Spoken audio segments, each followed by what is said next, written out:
সিলের মাধ্যমে, জোরে বলেন ঠিক কি না? আল্লাহ তাআলা আল্লাহ তার বান্দাকে দুনিয়াতে পাঠাইবার জন্য একটা মাধ্যম করছেন, সেটা হলো আপনার আমার পিতা মাতা। আল্লাহ কোরআনে বলছেন, ওয়াকাদা রাব্বুকা আল্লা তা'বুদু ইল্লা ইয়্যাহু ওয়া বিল ওয়ালিদাইনি ইহসান।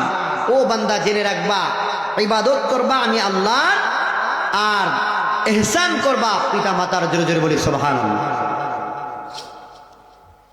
আল্লাহ বলতেছে ইবাদত করবা আমি আল্লাহ। আমরা ইবাদত করি কার? মহান আল্লাহ। আল্লাহর ছাড়া কারো ইবাদত আমরা করি না। আর এহসান করব বাবা মার প্রতি, পিতা মাতার প্রতি। এখন এহসান কি দুনিয়া থেকে মরে যাওয়ার পর, না জীবিত থাকা অবস্থায়? জীবিত থাকা অবস্থায়। জীবিত থাকা অবস্থায় এখন এমন একটা পর্যায়ে শুরু হয়েছে, জীবিত থাকা অবস্থায় পিতা মাতার খোঁজখবর আমাদের থাকে কম, মরে যাওয়ার পর তার জন্য দোয়া করার উঠে পড়ে লেগে। কিন্তু জীবিত অবস্থায় যদি তারা একটু খেদমত করতাম, তার আপনার দুয়াটা সন্তানের জন্য কবুল হইতো। জোরে বলেন ঠিক কিনা? এই পৃথিবীতে বিনা স্বার্থে দুয়া যদি পেয়ে থাকেন, তাহলে সেই বিনা স্বার্থের দোয়াটা হলো আপনার আমার পিতা মাতা। জোরে জোরে বলেন ঠিক কিনা? আর পিতা মাতা বেঁচে থেকে যতক্ষণ দোয়া করবে, ততক্ষণ পর্যন্ত আপনার উপর আল্লাহর রহমতের ফেরেশতার একটা ছায়া থাকবে, আপনার কোনো প্রকারের বিপদ আপনাকে ছুঁইবে না। জোরে জোরে বলেন সুবহানাল্লাহ। হে বাবারা ভাইরা আমার, আমি ভূমিকায় না গিয়ে গুরুত্বপূর্ণভাবে আলোচনার মধ্যে ঢুকে গেলাম। বাবারা ভাইরা আমার, মা হলো সন্তানের জন্য আপন আপন। পৃথিবীতে সবার চিন্তা টেনশন মাথা থেকে দূর হয়ে গেলেও মায়ের টেনশন সন্তানের জন্য সর্বদা আছে। এই বাবারা ভাইরা আমার, কত মায়ের সন্তান রিক্সা চালায়, কত মায়ের সন্তান সিএনজি গাড়ি চালায়, কত মায়ের সন্তান ট্রাক চালায়, বাস চালায় কিনা, রাস্তাঘাটে থাকে। এখন শীতকাল ছিল, কোনো বিপদ আপদ ছিল না, ঝড় তুফান বাতাস ছিল না। একটা সময় আসবে রে, কালবৈশাখী ঝড় যখন শুরু হয়ে যাবে, তখন দেখবেন আকাশ থেকে বিদ্যুৎ চমকাবে। আমরা আঞ্চলিক ভাষায় যেটাকে বলি ঠাডা, ঠাডা পড়ে যখন হঠাৎ করে ছেলেটা পেটের দায়ে রোজগার করার জন্য রিক্সা নিয়ে বাইর হয়ে গেল, আকাশটা খারাপ হয়ে মুহূর্তের মধ্যে বানজিলকি দিয়া ঠাডা পড়া শুরু করে দিল। সবাই এই আকাশের অবস্থা খারাপ দেখে ঝাড় ঝাড় ঘুরে পৌঁছে গেল। মা দুঃখিনী, একটাই টেনশন রয়েছে, হাই রে হাই, সবাই তো ঘরে ফেরত আসলো, আমার সন্তান তো রিক্সা নিয়ে বাইর হয়ে গেছে। এ বাবারা ভাইরা আমার, আপনার মাথার উপর ঠাড়া ছিল, কিন্তু আপনার মা দুইটা হাত বাড়ায় দিয়া বলছে, আল্লাহ গো, আমি মায়ের সন্তানটা পেটের দায়ে আজকের বাইরে থেকে বাহির হইল, রাস্তার মধ্যে আছে, কোথায় আছে জানি না। আমি মা তোমার হাতের দুইটা হাত তুলে কান্দি গো আল্লাহ, এই মুহূর্তে আমার সন্তানটা যেখানে থাকুক না কেন, তোমার ঠাডা থেকে আমার সন্তানরে বাঁচাইয়া দিও। বাঁচাইবনি আল্লাহ, বাঁচাইবনি? কথা বলেন, বাঁচাইবনি? আমার আল্লাহ ডাক দিয়া কই, বান্দি রে, দুইটা হাত যখন বাড়ায় দিছো, তোমার মনে এত মায়া, সন্তানের জন্য নিজের চিন্তা করো না, সন্তানের চিন্তা করো, দুইটা হাত বাড়ায় দিছো।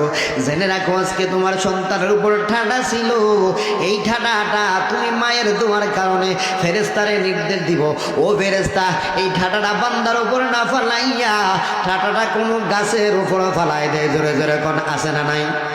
ঠাডা গাছের উপর পড়েনি, জোরে কোন পড়েনি। এইটা মনে করবেন কোন বান্দার উপরে ছিল, কিন্তু আল্লাহ ওই মায়ের দুয়ার কারণে এই ঠাডা বান্দার উপর থেকে কর্তন করে গাছে ফেলাই দিছে। জোরে জোরে সুবহানাল্লাহ। তাহলে মার দোয়া হইতে পারেনি?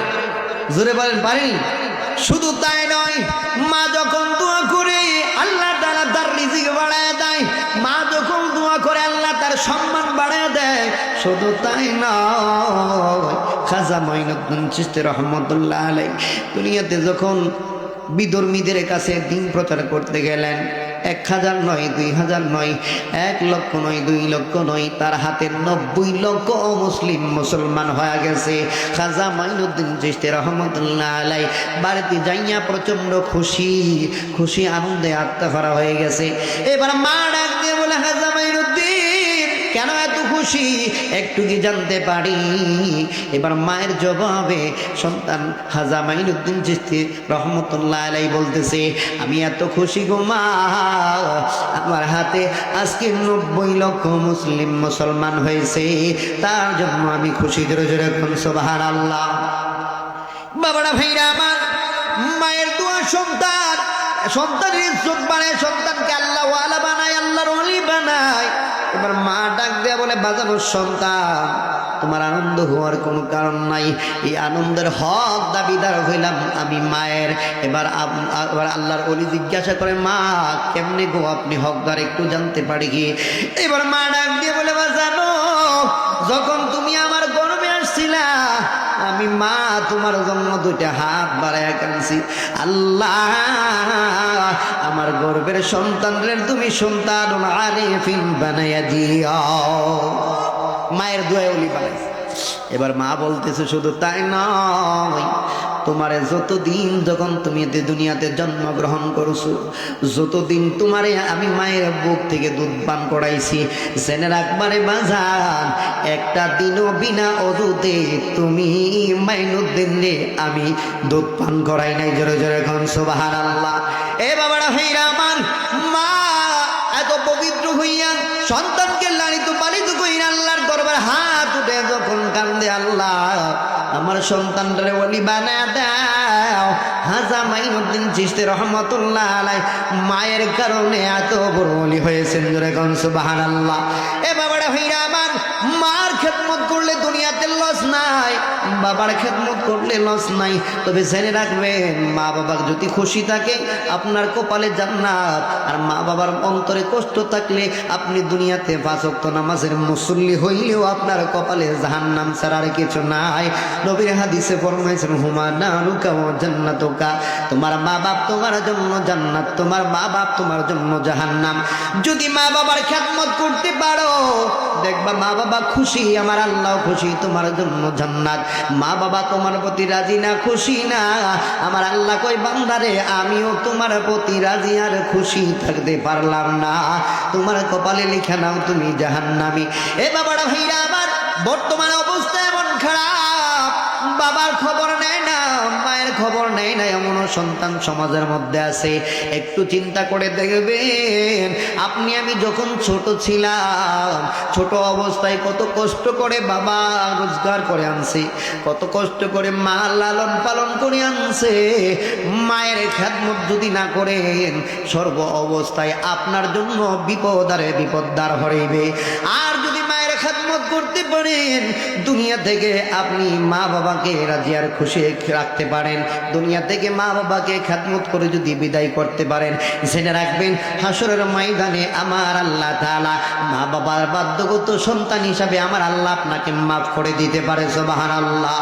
এ বাবারা ভাইরা আমার, আসুন দুনিয়ায় সময় থাকতে মার খেদমত করি, বাবার খেদমত করি, মার কথা শুনি, বাবার কথা শুনি, মাকে রাজি করি, বাবাকে রাজি করি। আল্লাহর ইবাদত করার পাশাপাশি মা বাবারে রাজি আর খুশি করলে আমার আল্লাহ ওই বান্দার প্রতি রাজি আর খুশি থাকেন। যেরকম সুবহানাল্লাহ। বন্ধুরা আমার, অল্প সময়ের মধ্যে যেই কথাগুলো বলতেছি একটু মনোযোগ দিয়ে শুনবেন। যে অবস্থা সমাজের মধ্যে রয়েছে, এটাকে পরিবর্তন করতে হলে এখনো সময় আছে। ছোট্ট যে সন্তানগুলা, তাদেরকে আদবের ভিতরে নিয়ে আসতে হবে, আদব শিখাইতে হবে, মার প্রতি সম্মান শিখাইতে হবে, বাবার প্রতি সম্মান শিখাইতে হবে। মার প্রতি বাবার প্রতি যদি সম্মান না শিখানো হয়, তাদের প্রতি যদি কদর না করা হয়, কদর না শিখানো হয়, দেখবেন আপনার শেষ অবস্থাটা, আপনার সন্তান আপনার খোঁজ খবর নিবে না। বাবারা ভাইরা আমার, ও বন্ধুরা, বাবারা আমার, সন্তানের প্রতি পিতা মাতার কিছু হক আছে, আর পিতা মাতারও সন্তানের প্রতি কিছু হক আছে। জন্মগ্রহণ করার পর সন্তানের হকগুলা যদি পিতা মাতা আদায় করে, ওই সন্তানটা অবশ্যই মা বাবার বাধ্যগত সন্তান হইবে। জোরে জোরে বলেন ঠিক কিনা? এখন এমনও সন্তান আছে যে সন্তানের হক পিতামাতা আদায় করতে পারে নাই, হয়তোবা সামর্থ্য নাই, হয়তোবা সামর্থ্য থাকার পরেও আলিশামি করে বা সময় ফুরিয়ে গেছে বা করবো না এরকম করে হক আদায় করে না। না থাকার কারণে ওই সন্তানটাই পিতামাতার প্রতি ক্রোধান্বিত হয়, রাগান্বিত হয়, পিতামাতার অবাধ্য হয়ে যায়। এই জন্য পিতামাতারও উচিত সন্তানের যে হক সেই হকগুলা আদায় করা। আল্লাহ রসুল বলেছেন, জন্মগ্রহণ করার পর তোমার প্রথম হকটা হলো তার জন্য সুন্দর একটি নাম রাখো, তার জন্য সুন্দর একটি কি নাম রাখো। এরপরে তার মাথা আখলিক করো 7 দিনের মাথায়, তার মাথা আখলিক করে তার চুল পরিমাণ যতটুকু পারো ততটুকু সদকা করো। আগে আরবের জমিনের তারা চুল সমপরিমাণ রূপা অথবা স্বর্ণরূপ সদকা করছে। আমরা তো সেই ক্ষমতা নাই, না থাকার কারণে এক কাজ করেন না, চুল পরিমাণ কিছু চাউল সদকা করে দেন, চুলের সমপরিমাণ চাউল সদকা করে দেন, যার যার যতটুকু সামর্থ্য ততটুকু করে দেন। এই আস্তে আস্তে একটা করে হক আদায় হবে।